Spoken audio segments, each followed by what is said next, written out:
कैसे हो आप लोग। उम्मीद करते हैं आप लोग अच्छे ही होंगे, मैं भी अच्छी हूँ। तो फ्रेंड, आप लोग को मैं आज एक कहानी सुनाऊंगी, तो अच्छी लगे तो आप लोग कमेंट में बताना और वीडियो को शेयर करना, ज़्यादा से ज़्यादा वीडियो को लाइक करना और मेरे चैनल को सब्सक्राइब कर लेना। तो मैं एक कहानी सुनाऊँगी आप लोगों को, तो कमेंट में पूरी बताना कैसी है मेरी कहानी।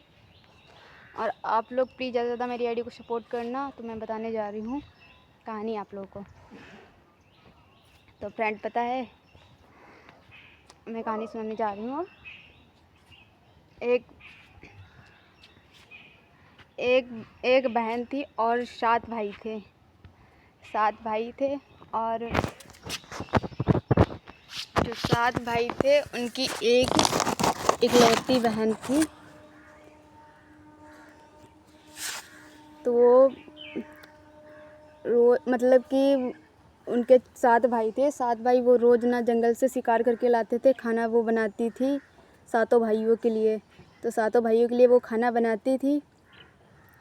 जब एक दिन वो बना रही थी, क्योंकि जंगल में शिकार मिला नहीं था, तो वो खाना बना रही थी, साग की सब्ज़ी बना रही थी। तो साग काट रही थी चाकू से। तो जब साग काट रही थी, उसका हाथ कट गया था, उंगली। तो जब उंगली कट गई थी, तो मतलब कि उंगली कटी, तो उसने क्या किया कि अगर कपड़े में पोंछेंगे तो भाई जान जाएंगे, परेशान होंगे कि बहन की उंगली कैसे कट गई। और अगर ज़मीन में गिरेगा वो भी जान जाएंगे भाई, या कहीं पोंछ दें वो भी जान जाएंगे भाई। तो उसने क्या किया, साग में ही पोंछ दिया अपनी उंगली।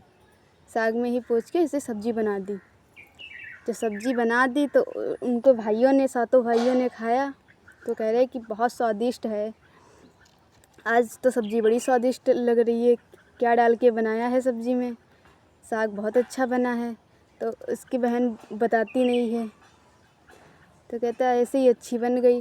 तो उसके फिर दोबारा उसका भाई पूछता है कि बहन ऐसा क्या डाला है कि सब्ज़ी इतना तो हम शिकार करके लाते वो भी नहीं सब्ज़ी इतनी अच्छी बनती है, स्वादिष्ट।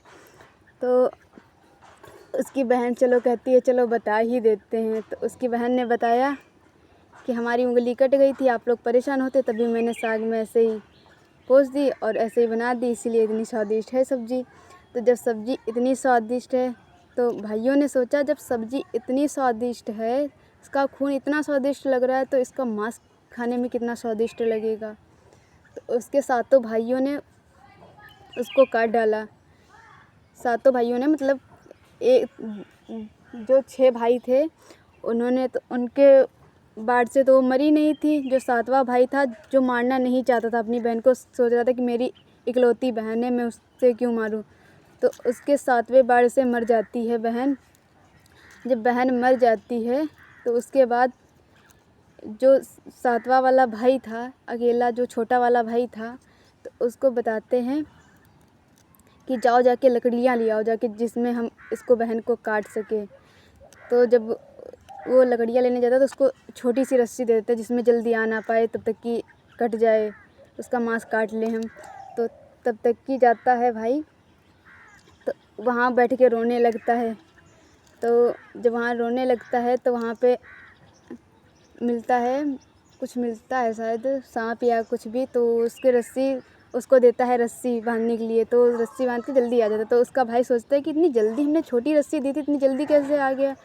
तो आ जाता है, तभी उसका मांस वो काट देते हैं। तब वो फिर जाता है, उसको भेज देते हैं कुछ और लेने के लिए। तो वो फिर जाता है, जब वो जाता है तो वहाँ रोने लगता है, ताल मतलब कि जहाँ ताल होते हैं, तो वहाँ रोने लगता है बैठ के। तो वहाँ मेंढक निकलता है, तो कहता है कि क्यों रो रहे हो। तो उसको एक मछली देता है और कुछ देता है। तो वो उसी में सब्ज़ी में डाल देता है, जिसमें हमें मांस ना खाना पड़े, कि अगर ये भाई मेरे साथ हैं, अगर हम नहीं खाएंगे तो ये भाई मेरे मुझे भी खिला देंगे, वरना मार डालेंगे अगर मैं नहीं खाऊंगा। तो वहीं पे वो गड्ढा खोद लेता है, उसी के पास जहाँ पे उसको खाना खिलाते हैं। तो वो गड्ढा खोद लेता है, तो उसका मांस जो होता है उसको गड्ढे में फेंक देता है, और जो मछली वछली लाता है वो खा लेता है। तो उसके 7 भाई ने बहुत अच्छे से खाया उसका मांस। जब मांस खाया, तो उसको वहीं पे हड्डी दफना दी और हड्डियाँ वहीं पर डाल दी। तो वहीं पे वो भाई तो चले गए सारे। तो जब चले गए, तो उसके जहाँ पे उसको मतलब कि उसकी हड्डियाँ पड़ी थी वहाँ पे एक बाँस के सारे बाँस के मतलब कि जम पड़े, बहुत सारे बाँस थे। तो जब वहाँ एक बाबा जी आए, वहाँ से गुज़र रहे थे, तो बाबा जी आए तो वहाँ से गुज़रे तो बोला बाँस तो बहुत अच्छे हैं, क्यों ना इसकी बाँसुरी बना ली जाए, यहाँ पे बहुत जोड़ा भी लग रहा है। तो वहाँ पे जाते हैं, बाबा बना लेते हैं बाँसुरी, तो बाँसुरी लाते हैं तो वो बजाते हैं। उनके 6 भाइयों के पास पहुँचते हैं, 7वें भाई के पास। तो जब वो वाले भाई के पास पहुँचे जो हत्या, तो बाँसुरी कहती है यही मेरे हत्यारे हैं। तो जब वो 7वें वाले भाई के पास बजती है तो कहता है यही मेरा सगा भाई, यही करके बात वो बाँसुरी बोलती है। तो जब वो बाँसुरी बोलती है तो वो रोज़ जब बाँसुरी होता है वो ले लेता है, बाबा से कहता है वो मुझे कुछ अपनी सी लगती है, तो वो बाबा से बाँसुरी ले लेता है। तो बाँसुरी लेते ही जब वो बाँसुरी ले लेता है तो वो बाँसुरी से उसकी आत्मा निकलती है, उसका काम वाम सारा कर जाती है। तो वो सोचता है कि क्यों ना ये काम कौन कर जाता है, मैं यहाँ पे रहता भी नहीं हूँ। अपने बड़े भाई के पास पूछता है कि आपकी बीवी ने काम किया, तो वो भी नहीं कहता मैंने नहीं किया, हमको अपने ही घर से नहीं फुर्सत है, तो आपका काम क्या करेंगे। तो जब पता चलता है तो वो छुपके से देखता है, जब काम करती होगी तब वो उसको वहीं पे जल छिड़क देता है, तो वो अपने रूप में आ जाती है। तो उसकी बहन फिर वैसे ही हो जाती है। तो वहाँ पे पंचायत लगती है कि ऐसा क्यों किया, 6 भाइयों ने ऐसे हत्यारे हैं, तो उनको सज़ा दी जाती है। तो उसकी बहन उनको फिर सज़ा नहीं देने देती है, फिर सातों बहन उसको माफ़ कर देती है। फिर एक साथ में सारे लोग रहने लगते हैं। अगर मेरी कहानी अच्छी लगे तो कमेंट में बताना, और मेरी वीडियो को लाइक कर लेना और शेयर करना ज़्यादा से ज़्यादा फ्रेंड। मैंने अब मुझे थोड़ा बहुत पता था वो मैंने बता दिया, और आप लोगों की मर्ज़ी, आप लोगों को क्या सीख मिली इससे आप लोग कमेंट में बताना। ओके, बाय बाय फ्रेंड, अगले ब्लॉग में मिलते हैं फिर।